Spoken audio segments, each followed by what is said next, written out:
అధ్యాయము 13వ వచనం. యెహోవా యందు భయభక్తులు కలిగినట చెడుతనమును అసహించుకున్నయే. స్తోత్రం. హల్లెలూయా. గర్వము, అహంకారము, దుర్మార్గత, కుటిలమైన మాటలు నాకు అసహ్యము. ఆలోచన చెప్పుడయు లెస్సైన జ్ఞానముచుడయు నా వశము. జ్ఞానాధారము నేనే, పరాక్రమము మరి దేవుని అందరి భయభక్తులు కలిగినటువంటి చెడుతనాన్ని విసర్జించుకోవాలి. అంటే అసహించుకో. మనము ఈరోజు అంశాన్ని బట్టి మన జీవితంలో చెడుతనాన్ని ఎలా అసహించుకోవాలి, ఎలా విసర్జించాలి, ఎలా తీసివేసుకోవాలి అనే అంశాల గురించి మాట్లాడుకుందాం. మరి మొట్టమొదట దేవుని అందరి భయభక్తులు కలిగిన అనేది చెడుతనాన్ని తీసివేస్తారు. అంటే యేసు ప్రభువును నమ్ముకోవడం ద్వారా మరి భయానికి, భక్తికి ఆధారంగా చెబుతుంది. పిల్లరా, దేవుని ప్రేమను బట్టి మరి కొంతమంది అంటారు, భయము లేని బిడ్డలంట బజార్లో తిరుగుతూ ఉంటారు. భయము లేని బిడ్డలు బజార్లో తిరుగుతూ ఉంటారు. భయము లేని భక్తికి కారణం. భయం అనేది భక్తికి కారణం. అంటే ఒక వ్యక్తి యొక్క ప్రవర్తన, ఒక వ్యక్తి యొక్క మాట తీరు, ఒక వ్యక్తి యొక్క విధానము, పద్ధతి దేవుని అందరి భయభక్తులు కలిగి ఉంటారు. స్తోత్రం. హల్లెలూయా. అంటే ప్రభువును నమ్ముకొని ఎవరైతే ఆయన హత్తుకొని జీవిస్తారో వారు చెడ్డ మాటలలోనికి పోరంట, చెడు సాంగత్యంలోనికి పోరంట, చెడు సాహసాలలోనికి పోరంట. వారు మాట్లాడుకునే మాటలు ప్రభువుని గురించి మాట్లాడుతున్నారు. వాక్యం గురించి, ఆయన అద్భుత కార్యాల గురించి, ఆశ్చర్య కార్యాల గురించి, యేసు ప్రభు వారు ఈ లోకంలో ఎందుకు జన్మించారు, ఆయన పరిశుద్ధులైంది పాపులమైన మనందరినీ రక్షించడం కోసం మనుష్య కుమారుడుగా ఎందుకు రావాల్సిన అవసరం వచ్చింది, ఆయన మరి పరిశుద్ధమైన రక్తం చిందించకపోతే మనుషులకి పాపం నుంచి విముక్తి రాదని చెప్పి వేద గ్రంథాల్లో రాయడం జరిగింది. పరిశుద్ధమైన బలిపశువు అంటే దేవుడే తన కుమారుడిని పరిశుద్ధమైన బలిపశువుగా పంపించి తన ప్రాణాన్ని అర్పించుకొని ఆయన కార్చిన రక్తం చేత, చిందించిన రక్తం చేత మనందరికీ కూడా స్వస్థత వస్తుంది. ప్రియులారా, మనందరి కోసం ఆయన శిలువను మోసి నడివీధుల్లో ఉప్పు వేయించుకొని, గొడవలతో కుట్టించుకొని, మరి స్త్రీలు ఏడుస్తూ ఉంటే, అమ్మ నా కోసం ఏడవండి, మీకోసం, మీ పిల్లల కోసం ఏడవండి అని చెప్పి మరణకరమైన స్థితిలో ఉన్నా కానీ మన క్షేమాన్ని, మన బాబు గురించి, మన పిల్లల గురించి ఆయన ఆలోచించి మాట్లాడాడు. కానీ తన గురించి ఒక్క మాట మాట్లాడాడు. దేవుని యొక్క ధర్మశాస్త్రాన్ని నెరవేర్చడం కోసం వచ్చిన దేవుని గొర్రె. స్తోత్రం, హల్లెలూయా. కొంతమంది అంటా ఉన్నారు ఈ రోజుల్లో గొర్రె సంఘం, గొర్రె సంఘం, గొర్రె సంఘం, అదే సంఘం, గొర్రె సంఘం. ఆయన మంచి గొర్రెల కాపరి, మంచి గొర్రెల కాపరి తన గొర్రెల కొరకు ప్రాణము పెడుతుంది. కూలివాడు తొడేలు వచ్చి మందులో పడితే తన ప్రాణాన్ని కాపాడుకోవడం కోసం పారిపోతాడేమో కానీ కాపరి తన గొర్రెల కోసం ప్రాణం పెట్టైనా సరే వాడిని రక్షిస్తాడు. ఆనాడు దావీదు గారు ఆ యొక్క కొండల్లో, లోయల్లో, ఎడారుల్లో గొర్రెలు కాస్తా ఉంటే ఒకరోజు మంద మీదకి ఒక ఎలుగుబంటి వచ్చి గొర్రెలు పడుతుంది. దావీదు వెళ్ళి తన చేతి కథ తీసుకొని ఆ యొక్క ఎలుగుబంటిని కొట్టి గొర్రెను విడిపించి జూలు పట్టుకొని చుట్టూ తిప్పి పండగేసుకుంటే ఎలుగుబంటి చనిపోయింది. అంటే దావీదు కుమారుడైన యేసు ప్రభువారు ఈ లోకంలోనికి వచ్చినప్పుడు నిందలైనా, నికూర్పులైనా, వేదనైనా, శోధనైనా, ఇరుకులైనా, ఇబ్బందులైనా ఓర్చుకొని ఆయన గొర్రెల కోసం తన ప్రాణాన్ని అర్పించి రక్షించుకోవడం కోసం సిద్ధపడ్డాడు. స్తోత్రం, హల్లెలూయా. మరోసారి దావీదు గొర్రెలు కాస్తా ఉంటే ఒక సింహం వచ్చి గొర్రెల మీద పడింది. వెంటనే తాను ఎలర్ట్ అయిపోయి కళ్ళ తీసుకుని కానీ ఒక్కలాగా కలిగి ఆ సింహం పైకి ఎగురు దూకి కళ్ళ కూర్చొని దాని జూరు పట్టుకొని ఆ యొక్క నోరు పట్టుకొని చీల్చి చంపాడు. స్తోత్రం, హల్లెలూయా. యుద్ధము యెహోవా, యుద్ధము యెహోవా. దేవుడు కార్యం చేయకపోతే ఈ లోకంలో ఎవరు కూడా ఆ కార్యాన్ని నెరవేర్చదు. యెహోవా ప్రార్థన చేస్తే సూర్య శత్రులు ఆగిపోయి యుద్ధం అయ్యేదా కూడా బయటికి రాలి. ఆయన గొప్ప దేవుడు శ్రద్ధకు పెట్టే అభివృద్ధిలోని అగ్నిగుండం నుంచి కాపాడి చల్లని వేసి వారు మాట్లాడుతూ వాళ్ళతో స్నేహం చేస్తూ వాళ్ళతో సంచరిస్తూ మాట్లాడిన యేసు స్తోత్రం, హల్లెలూయా. ఆ రాసే నేను అన్యగుండంలో వేసింది ఇంకొనే కదా, నాలుగో వ్యక్తి ఎవరున్నారంటే రాజు కాంక్షలు చేసి జీవముల దేవుని కుమారుడైన శబ్దం చేసి వ్యక్తులు మీరు ఇంకా అగ్నిగుండంలో నిలిచి ఉన్నారా అంటే రాజు దేవుని గారు నిలిచి ఉన్నా అని మాట్లాడారు. అప్పుడు వాళ్ళంతా గడిస్తే వాళ్ళని వేయడం కోసం అగ్నిగుండంలోకి వచ్చిన బడులు కాలిపోయి చనిపోయారు. ఇలా కనీసం ఎంతకు కూడా మారదు, జుట్టు కూడా మారదు. అంటే మన ప్రభు చేసే అద్భుత కార్యాలు కంటికి కనపడవు, చెవులకు వినపడవు, హృదయానికి గోచరపడవు. అప్పుడు మరి యోబు దేవునితో తిరిగి యెహోవా యందు భయభక్తులు కలిగి చెడుతనాన్ని విసర్జించాడు. అసలు దేవుని దృష్టిలోనే ఒక సర్టిఫికేట్ పొందాడు.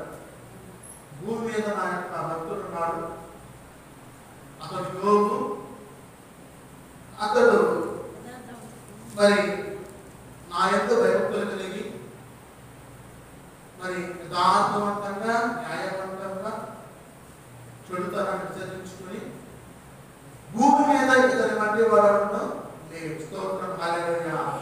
అసలు ఈ ప్రపంచంలో ఉన్న భూమి మీద అంట యోబు లాంటి మనుషుడు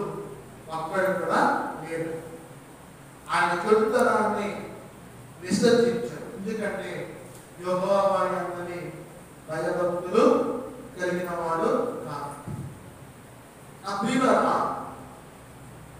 ఆది కాండము 2వ అధ్యాయము 9వ వచనంలో చూసినట్లయితే, ఆది కాండము 2వ అధ్యాయము 9వ వచనం.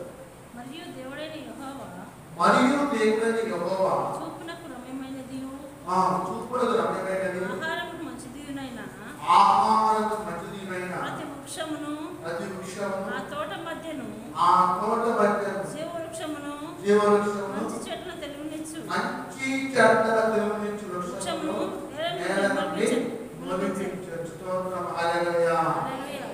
ఈ భూమి మీద సృష్టించిన యెహోవా ఏదైనా వనంలో అన్ని చెట్లు కూడా సృష్టించారు. పండు చెట్లు, ఫలాల చెట్లు, వృక్షాలు, జంతువులు, పురుగులు, సమస్త జీవరాశిని సృష్టించారు. వాటన్నిటికీ పేరు పెట్టింది ఎవరంటే ఆదాము. అయితే ఆ తోట మధ్యలో మంచి చెడులను తెలుగునించే వృక్షాన్ని మొలిపించి దేవుడు ఆ యొక్క మరి నరులతోటి మాట్లాడాడు. ఆదాము, సమస్త జీవరాశి నీ వశమైనది, సమస్త ఫలాలు నీ వశమై ఉన్నది. నీకు ఈ తోట మధ్యలో ఉన్న ఈ మంచి చెడు తెలియజేసే వృక్షం యొక్క ఫలాలని ఎట్టి పరిస్థితుల్లో కూడా తెలవద్దు అని ఆజ్ఞాపించారు. అంటే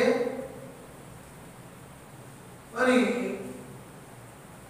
నేల నుండి మొలిపించిన వృక్షాల్లో మంచి చెడు తెలుగునిచ్చే చెట్లు కూడా వచ్చినప్పుడు దేవుడు వాటిని విసర్జించమన్నాడు. ముట్టవద్దని చెప్పాడు. ముట్టవద్దని చెప్పాడు. కానీ ఆదాయాలు వచ్చిన తర్వాత అమ్మమ్మ గారు వచ్చి ఆ సర్పం యొక్క మాటకి లోబడిపోయి ఆ మాటలకి దాసురాలు అయిపోయి ఆ అమ్మమ్మ గారు మరి ఒక మాట మాట్లాడి ఏమని మాట్లాడుతుంటే 3వ అధ్యాయం 4వ వచనం 5వ వచనంలో, అందుకు సర్పం మీరు చావనే చావదు, ఏలయనగా మీరు వాటిని తిరుగుదమన మీ కన్నులు తెరవబడిననియు మీరు మంచి చెడు ఎరిగిన వారే దేవతల వలె ఉండుననియు దేవునికి తెలియదని స్త్రీతో చెప్పగా. చూసారా, ఈ సర్పం వచ్చి పాము వచ్చి స్త్రీని మోసం చేస్తాం. అమ్మా, ఈ మంచి చెడ్డ తెలియజేసే పండుగ తింటే దేవుడై పొందాలని దేవుడికి ముందు, కాబట్టి మీరు తినండి, మీరు దేవుడు అవుతారని చెప్పి మోసం చేస్తే ఈ పిచ్చి మొహంది కొన్ని తిని కొన్ని తెచ్చి ఆదానికి ఇచ్చింది. ఇచ్చేసరికి ఆదాన్ని కూడా తినేసింది. ఇద్దరు కూడా ఆజ్ఞాతిక్రమమే in order to sin, ఆజ్ఞాతిక్రమమే ఆజ్ఞని మీరిపోయాడు. దేవుని మాటని ధిక్కరించాడు. పాపానికి ఒడిగట్టాడు, లోనైపోయాడు. నా ప్రియులారా, ప్రభు మాట్లాడుతున్నాడు ఈ రాత్రి కలిసి నీ జీవితంలో కూడా మంచి చెడులని తెలుసుకొని నీవు చెడుతనాన్ని విసర్జించాలి. స్తోత్రం, హల్లెలూయా. చెడుతనాన్ని విసర్జించాలి అంటే ఏది మంచో ఏది చెడో నీకు ఎలా తెలుస్తుందంటే ఆత్మ జ్ఞానం తెలియజేస్తుంది. పరిశుద్ధతను పొందుకున్నావు కాబట్టి, బాప్తిసం తీసుకున్నావు కాబట్టి ఆత్మ జ్ఞానం నీతో మాట్లాడి చెబుతుంది. అందుకని నీ జ్ఞానంతో ఒక రాజు గారంట ఒక అంశం తీసుకొచ్చి తెచ్చుకుంటున్నాడు. తెచ్చుకుంటా ఉంటే ఆ అంశకి రోజు టెస్ట్ వచ్చింది, పరీక్ష వచ్చింది. అంశ గొప్ప జాతి,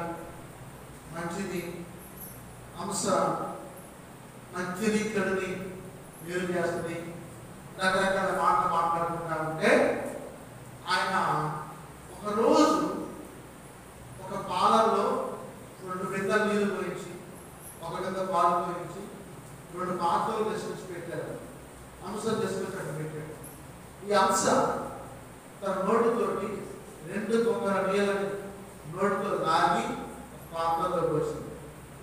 బొంగ పాలని లాగి ఇంకో పాత్రలో పోసింది. అంటే దానికి మంచి ఏదో చెడేదో జ్ఞానం లేని పక్షికి దేవుడు మంచి జ్ఞానాన్ని ఇచ్చి మరి చెడుని విసర్జింపజేశాడు. స్తోత్రం హల్లెలూయా. మనకు కూడా దేవుడు ఇచ్చిన ఆజ్ఞలని కట్టడలని నియమాలని నిబంధనలు పాటించమంటే ఏం కలిగారు అయ్యా. ఏంటంటే అమ్మ మీ తల్లిదండ్రులు సన్మానించాలి, అబద్ధ సాక్ష్యం చెప్పకూడదు, దొంగతనం చేయకూడదు, వేషసాంగత్యం చేయకూడదు, వ్యభిచారం చేయకూడదు, నిన్ను వాళ్ళని పిల్లలను ప్రేమించాలి, సెంటిమెంట్ పెట్టకూడదు, నీ పొరుగువాడిని నేనేం ఆశించకూడదు. కాబట్టి ఈ ఆజ్ఞలు చెప్తా ఉంటే మనం చేసే మొట్టమొదటి తప్పు ఏంటంటే అదే చేస్తాం. దేవుడు ఏ పని చేయొద్దన్నాడో ఆ పని చేసి కూర్చొని ఏమి తెలియని వాళ్ళగా చూస్తాము, ఏమి తెలియలాగా చూస్తాం. తిరాలు వస్తే మరి అంటా ఉంటారు, మరి ఎందుకు చేశాం, ఏమో నా బుద్ధి అయిందా ఆ సమయానికి అంటారు. ఈ బుద్ధి కాటేందమ్మా, ఈ బుద్ధి కాటేంటి, దొంగతనం చేయదని చెప్పాను, నువ్వు చేశావు. ఇప్పుడు ఇంట్లో పరిరక్షణ నీకు అప్పచెప్పి లేవారు, ఆ చేతి తీసాన యజమాని అర్థం కాదు మర్చిపోయింది. నువ్వు ఆ సైన్ తీసుకుపోతే మర్చితే తీసుకుపోయి ఇంట్లో దాచిపెట్టేసరికి ఇంకా ఇంట్లో ఎవరు ఉంటారుగా కర్ణాటక నుంచి ఇంకా యజమాని వచ్చిండు, చూసుకున్నాడు, నా చేయికి పెట్టిపోయేదని చెప్పి అడిగినాను. ఏమో ఇక దాన్ని ఏం తెలుసా, సరేనని చెప్పి అయ్యగారి కేసు పెట్టాడు. మామూలు చెప్తారా చెప్పండి. కేసు పెట్టేసరికి వాళ్ళు వచ్చి ఆమె తీసుకుని నా ఇంటి డబ్బని మా ఇంట్లో చూస్తున్నారు చెప్పి దొంగతనం చేయమన్నా చూడతారా విసర్జించామని చెప్పంటే ఆ పనే చేస్తారు. నమ్మకాన్ని కోల్పోతారు, విశ్వాసాన్ని కోల్పోతారు. నా పిల్లల ప్రభు మాటల్ని గైకొంటారు. విశ్వాసం కోల్పోతే ఎవరు నిన్ను నమ్మాలి, షడ్రక్, మెషక్, అబేద్నెగో, దానియేలు ఈ నలుగురు వ్యక్తులు కూడా ఇశ్రాయేలు దేశం నుంచి వచ్చినప్పుడు ఏ నాడు కూడా రాజు సన్నిధిలో ఒక్క తప్పు చేయడం, దొంగతనం కానీ, అబద్ధం కానీ, మోసం కానీ, మరి వ్యభిచారం కానీ, మరి అలంతకు ఆత్మహత్యం కానీ, వారు తమ జీవితంలో కార్యక్రమంలో ఆత్మలను మాత్రమే భుజించి పరిశుద్ధంగా జీవించి జ్ఞానంగా ప్రవర్తించారు. ఈ లోకంలో షడ్రక్, మెషక్, అబేద్నెగో, దానియేలు దేవుని కోసం చెడుతనాన్ని విసర్జించుకుని మరి వారి జీవితాంతం కూడా అన్ని గుణంలో వేసినా కానీ విశ్వాసాన్ని కోల్పోవడం. అబద్ధము ఆట. దానియేలు సింహంలో వేసినా కానీ అబద్ధము ఆట. దేవుని స్తుతించడం మర్చిపోవడం. మనమైతే రాకపోతే తప్పేస్తాం, త్రోవలు చేస్తాం, మీ పిల్లలు చేసుకోము, మీరు చచ్చిపోతే భార్య మా పిల్లలు నీకు ఇయ్యం అని అంటే నేను రావట్లేదు అయ్యా, మామూలు నన్ను భార్య అంటున్నాడు అని చెప్పి ఒక ఆయన అంటాను. సరేగా భార్యించుకో అని చెప్పి నేను వచ్చాను. మా సంఘం ఉంది, మా కాపర్ అన్నాడు, మరి మా అంతా అర్థం పడతానని చెప్పి ధైర్యం నీకు ఉండాలి. కోటేశ్వరం గారు చచ్చిపోతే మనందరం వెళ్ళి సమాధి నిర్వహించి దగ్గరుండి అని చేసి బయటకు వచ్చాం. ఎందుకంటే మన విశ్వాసం వాళ్ళు ఆవిడ చచ్చిపోయినా కానీ మనం ఏమైనా చేసి మనమే ఆ కార్యక్రమాన్ని నిర్వహించాం.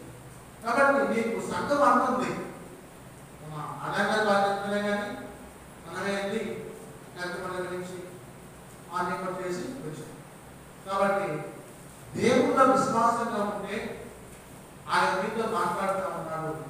నీ చెడుతనాన్ని విసర్జించుకుంటే దేవుని యందు ఆశీర్వదించబడతాం. స్తోత్రం హల్లెలూయా. ఆనాడు ఆది మానవులైన అవ్వ చెడుతనాన్ని మానుకోలేదు.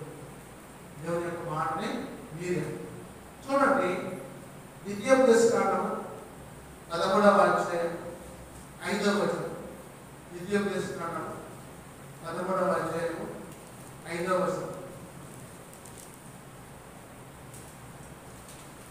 నీవు నడవవలనని నీ దేవుడైన యెహోవా ఆజ్ఞాపించిన మార్గములలో నుండి నిన్ను తొలగించినట్లు ఐగుప్తు దేశంలో నుండి మిమ్మల్ని రప్పించి దాస్యగృహంలో నుండి మిమ్మల్ని విడిపించిన నీ దేవుడైన యెహోవా మీద తిరుగుబాటు చేయుటకు నిన్ను ప్రేరేపించెను కనుక ఆ ప్రవక్తకేమి ఆ కలలు కనువానికేమి మరణశిక్ష విధింపవలెను. అట్లు మీ మధ్య నుండి ఆ చెడుతనమును పరిహరింపవలెను.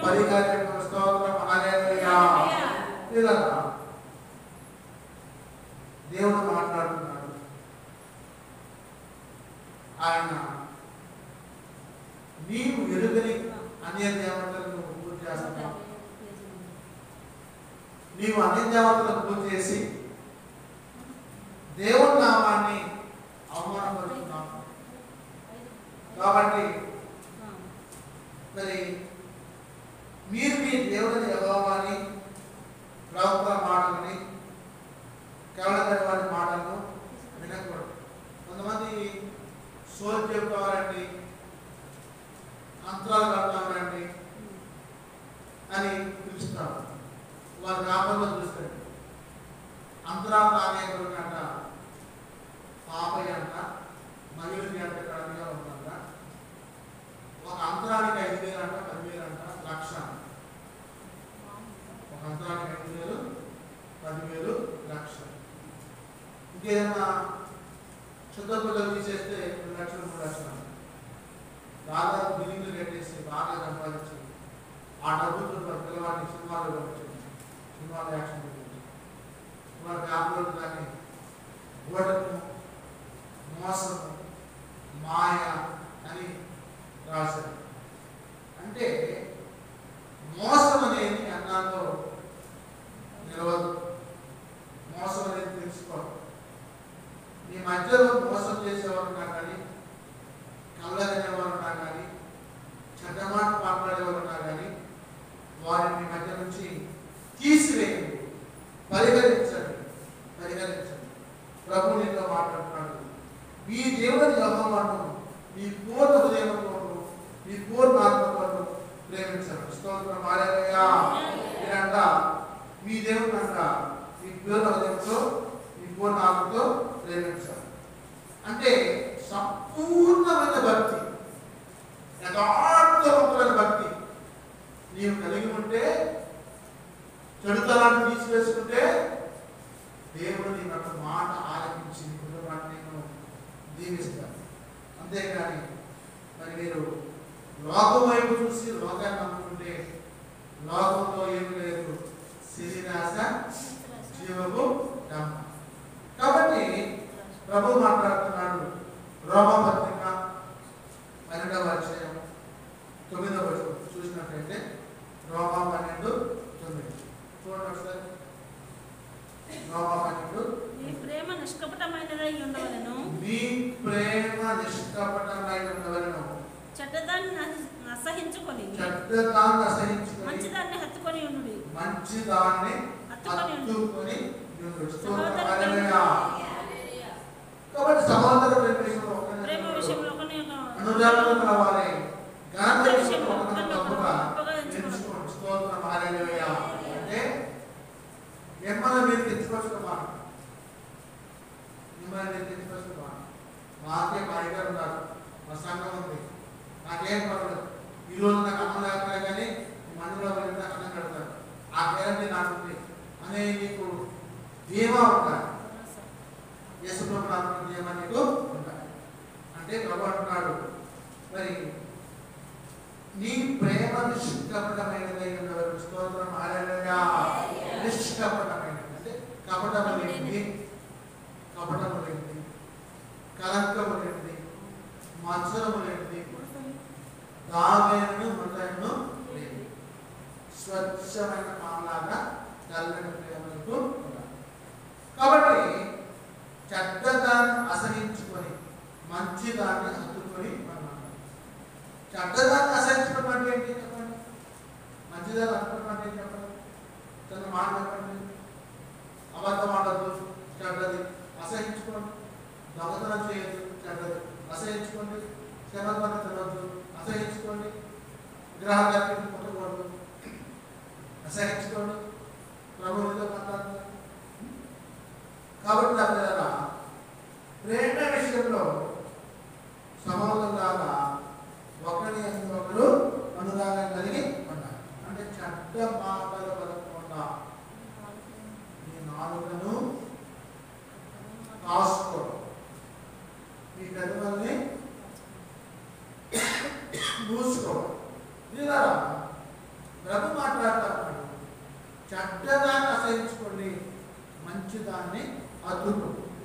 మంచిదాన్ని అద్దుకు అంటే మనోళ్ళు అంటారు, చెడు అందించి వదిలించుకో, మంచిని పదించుకోనుకున్నాం. మాట చాలా అర్థం ఉంది. చెడుని 100 రూపాయలు ఇచ్చి వదిలించుకో, మంచిని 10 రూపాయలు ఇచ్చి వదులు. స్తోత్రం అంటే మీ మధ్య చెడుతనాన్ని తీసివేసుకోండి. యేసు ప్రభువు ఏమంటున్నారు? మీ సహోదరుడు వచ్చి మీతో ఒక పర్లాంగ దూరం నడవమంటే ఎంత దూరం నడవన్నారు? 7 పర్లాంగులు. అంటే ఒక మంచిని సంపాదించుకోవడం కోసం ఎంత దూరమైనా వెళ్ళాలి. చెడు కోసమైతే ఎత్తి పసుకుడు దాన్ని బతుకోరు. చూడండి, ఎఫెసీ పత్రిక 5వ అధ్యాయం 15వ వచనం చూసినట్లయితే ఎఫెసీ 5:15 దినములు చెడ్డవి కనుక మీరు సమయమును పోనీయక సద్వినియోగం చేసుకొని అజ్ఞానుల వలె కాక జ్ఞానుల వలె నడుచుకున్నట్టు జాగ్రత్తగా చూసుకోండి. ఇంత నిమిత్తము మీరు అవివేకులు కాక ప్రభు యొక్క చిత్తమేమిటో గ్రహించు. స్తోత్రం, హల్లెలూయా. అమ్మా, రోజులు బాగా కాబట్టి దినములు చెడ్డవి, రోజులు బాగలేవు. సమయాన్ని పోనీయకుండా సద్వినియోగం చేసుకొని అజ్ఞానులే కాక జ్ఞానులే మరి నడుచుకోమని, జాగ్రత్తగా నడుచుకోమని. అంటే రోజులు బాగున్నప్పుడు దాగి ఉండాలి. కరోనా వచ్చింది, 2 సంవత్సరాలు అందరూ ఎక్కడ ఉన్నారు? ఇళ్లలోనే దాగి. ఎందుకంటే బయటికి పోతే వైరస్ వచ్చి పడింది, జలుబు వచ్చి పడింది, జ్వరం వచ్చింది, రోగం వచ్చింది అని చెప్పి భయపడి ఇళ్లలో దాక్కుని నివసించారు. అంటే రోజులు బాగా గాలిలోనే జబ్బు వచ్చేస్తుంది, గాలిలోనే గుంపులు వచ్చేస్తున్నాయి, గాలిలోనే జ్వరం వచ్చేస్తుంది. దినంలో చదివి సమయం కొలియకుండా సద్వినియోగం చేసుకోండి. అజ్ఞానులే కాకుండా జ్ఞానుల వలె ప్రవర్తించండి, నడుచుకోండి. అప్పుడు ఈ రాజు మీతో వాక్యం మాట్లాడతామంటే జ్ఞానవంతురాలతో ఇల్లుని కట్టును, 3 రాళ్ళు తన ఇల్లుని ఓడబెరుకు. నువ్వు జ్ఞానవంతురాలుగానే ఉండాలి. ఈ ఇల్లు నిర్మించబడేదిగా ఉండాలండి, దోసివేయబడేదిగా ఉండకూడదు. నీ జ్ఞానంతో నీకు కట్టాలి. ప్రభు నీతో మాట్లాడుతున్నాడు. సమయాన్ని పడకుండా ప్రార్థన మెలుగుగా ఉండి ప్రార్థించాలి. స్తోత్రం, హల్లెలూయా, హల్లెలూయా. యోనా పత్రిక 3వ అధ్యాయం 10వ వచనం 743వ పేజీ. యోనా 3:10.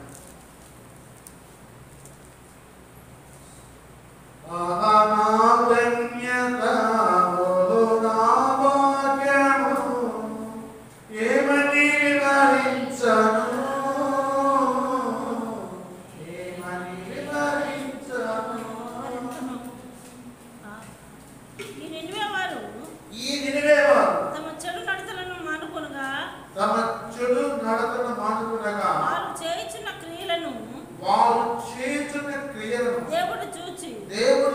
పశ్చాత్తాపుడై వారికి చేయుటకు తాను మాట ఇచ్చిన కీడు చేయక మానని స్తోత్రం హల్లెలూయా.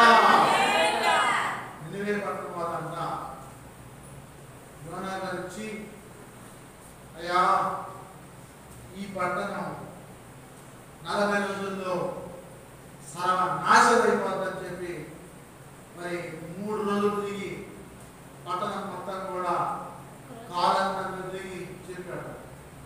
ఇప్పుడు ఏనే ఊరుగా మన పట్టణం నాశనం అయిపోతుందంట. ఆనాడు సుధోగోపర పట్టణం మీద అగ్ని గంధకాలు పిలిస్తే ఎప్పటికి కూడా ఆ పాస్వరం ఆడుకోలేదు, అదంతా నాశనం అయిపోయింది. ఈ నినివే పట్టణానికి కూడా ఆ గతి పట్టుద్దంట. వాయు వసతులు లేవంట, తల్లి పిల్లలు లేవంట, చిన్న పెద్ద లేదంట, అన్నాదమ్ములు లేనంట, అక్క చెల్లెలు లేనంట, తండ్రి కూతురు లేనంట. ఈ పట్టణం మొత్తం కూడా సర్వనాశనమై పాపానికి లోనైపోయి వాయు వసతులు తప్పి ప్రవర్తిస్తున్నారు. దేవుడి కోపం వచ్చింది. నా భక్తుడైన యోనాన్ని పంపించి, అయ్యా యోనా నువ్వే పట్టణం పోయి ఆ పట్టణాన్ని 40 రోజులు నాశనం చేస్తానని చెప్పి ప్రకటించేయని చెప్పి చెప్తే ఈయన ఎక్కడ పోయాడు? తర్షీష్కి పారిపోయాడు. తర్షీష్కి పారిపోయాడు. అప్పుడు శాపంలో పడి నినివే పట్టణం వచ్చిన కట్టినప్పుడు ప్రకటించినప్పుడు వాళ్ళు తమ చెడు నడుపును మార్చుకుని పశ్చాత్తాపడి బట్టలు తీసివేసి గొడగట్ట కట్టుకొని బూడిద రాసుకొని తల్లులు పిల్లలు గొడ్లు గోతలు మొత్తం కూడా బూడిద రాసి గొడ్లు కూడా కట్టి ఉపవాసం ఉండి కన్నీరు కాచి మొదలుపెట్టి ప్రార్థన చేశారు. దేవుడు అప్పుడు వాళ్ళ మొరలో ఆలకించి తాను ఉద్దేశించిన కీడు చేయక నువ్వు పశ్చాత్తాపడితే దేవుడి దగ్గర అడిగితే నీ ప్రార్థన దేవుడు ఆరాధించి తాము ఉద్దేశించిన కీడును చేయకుండా మానుతాడు. మా సహోదరి సహోదరులారా, ఈ శబ్ద యంత్రం వారింటున్న ప్రియులారా, మీ చెడుతనాన్ని మానుకుంటూ, నీ వ్యభిచారాన్ని మానుకో, నీ వేష సంఖ్యాన్ని మానుకో, నీ త్రాగుబోతులను మానుకో, నీ విగ్రహారాధన మానుకో, నీ అసాధ్య మాటలు మానుకో, మోసం మాట మానుకో, అబద్ధం మాటలు మానుకో, దొంగతనం మానుకో. ప్రభువుని క్షమించి నినివే పట్టణాన్ని రక్షించినట్టుగా మన నైతికాన్ని రక్షిస్తాం. అందుని బట్టి ప్రార్థన చేయి. నీ ప్రార్థన పరిస్థితుల్ని మార్చివేస్తాడు. ఒక్కసారి దేవుడితో మాట్లాడుతున్నాడు. నాకేమైందిలే నాకేమైందని చెప్తున్నావా? జాగ్రత్త. ఆయన చూస్తున్నా లేదు. ఇశ్రాయేలు పుట్టుడు నిద్రపోడు. పగలు ఎంత దెబ్బకి తెలియదు, రాత్రి ఎంత దెబ్బకి నీకు. ఇది మొదలుకొని నీ రాకపోతే నిత్యం కాపాడి రక్షించే దేవుడు నీ చెడుతనాన్ని మాత్రమే వాక్యంతో బోధిస్తూ ఉంది, హెచ్చరిస్తూ ఉంది. చూడండి, సామెతలు 3వ అధ్యాయం 7వ వచనం. సామెతలు 3:7.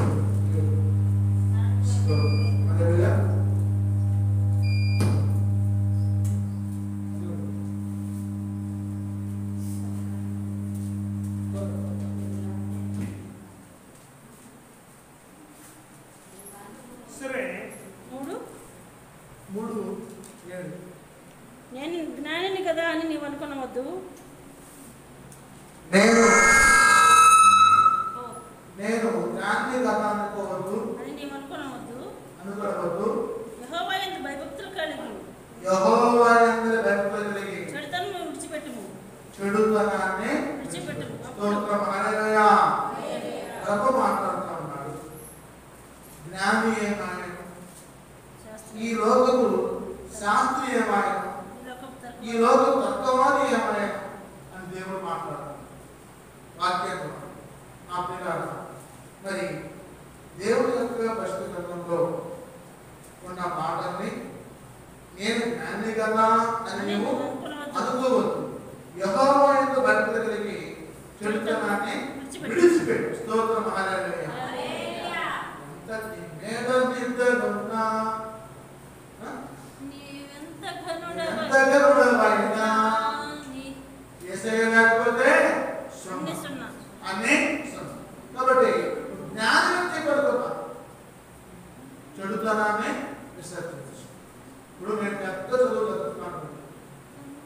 నేను చండాలంలో చేస్తామంటే నాకు జ్ఞానం ఏమైపోద్ది ఏమనుకుంటా నన్ను చూసి చిక్ చిక్ అంటారు అంటారు అంటారు. ఈ జ్ఞానము వెరితనము కాదా? ఈ జ్ఞానము వెరితనము కాదు. ఈ జ్ఞానం మొత్తం ఏమైపోతుందా? వెరితనం అయిపోతాడు. రాగబోతులు, తిరుగుబోతులు, వేరించారు, వేషాలు, ద్వంద్వలు, అబద్ధికులు, మోసగాడు. ఎంత జ్ఞానైనా కానీ వాడ వంచకుడు, వాడ అబద్ధికుడు, వాడ మోసగాడు, వాడ దొంగ, వాడ ఇచ్చిన వాడు కట్టేవాడు అని చెప్పి అసహించుకుని వాటి గొప్ప చదువులు అంటారా? అంతే. నీ క్యారెక్టర్, నీ ప్రవర్తన, నీ మాట తీరు, నీ పద్ధతి, నీ విధానం లోపం తెచ్చుకుంటే కానీ మర్యాదని ఇచ్చిపుచ్చుకో. అమ్మా అయ్యా అని చెప్పి మాట్లాడాలి కానీ ఏందే చెప్పు ఏం చెప్పాడు ఆ మాటలోనే నీతో నేను మాట్లాడమని చెప్పు. ఇంకేం మాట్లాడు? కాబట్టి ప్రభు మాట్లాడుతూ ఉన్నాడు, యెహోవాతో భయభక్తులు కలిగి చెడుతనాన్ని విసర్జించాలి, విడిచిపెట్టాలి. చూడండి కీర్తనకారుడు 97:10 97:10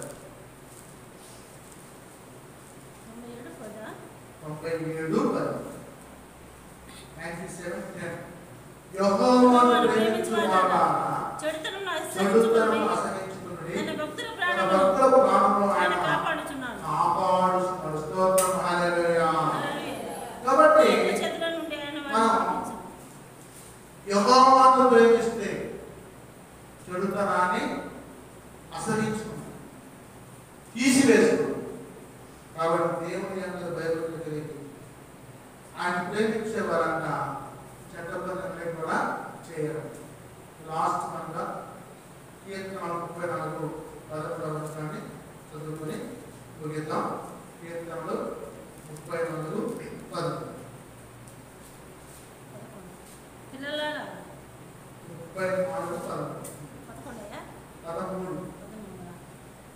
చట్టమాటలు పలుకుతున్న నీ నాలుకను కీడు చేయడం మాని నేర్చు, సమాధానం అంటాడు. యెహోవా దృష్టి నీతిమంతుడైన వాడు, ఆయన చూడు వారి నరులకు గోత్రీయం. స్తోత్రం, హల్లెలూయా. చూసారా, చెడ్డ మాటలు పలకకుండా నీ నాలుకనంట కాసుకోవాలి. కాబట్టి కపటమైన మాట్లాడుకుంటే కదా అని కాసుకోవాలి. కాబట్టి చెడ్డ బూతు మాట్లాడాను, కపటమైన అబద్ధం మాట్లాడాను, రోత మాట్లాడాను, కొంపదార్చే మాట్లాడాను, కేడులు కానీ అసహ్యత కానీ కామించి కళాలు వేసి మాట్లాడాను చెప్పకూడదు. చెడుతనాన్ని విసర్జించాలి. దేవుడి వాక్యం దీవించును గాక. క్రీస్తునందు ప్రియులారా, ఈ ఛానల్ని లైక్ చేయండి, సబ్స్క్రైబ్ చేయండి, షేర్ చేయండి. దేవుని మాట దీవించును గాక. రమేష్ కలరీ కుమార్ యూట్యూబ్ ఛానల్ని లైక్ చేయండి, షేర్ చేయండి, సబ్స్క్రైబ్ చేయండి. ప్రార్థన చేసుకుంటాం.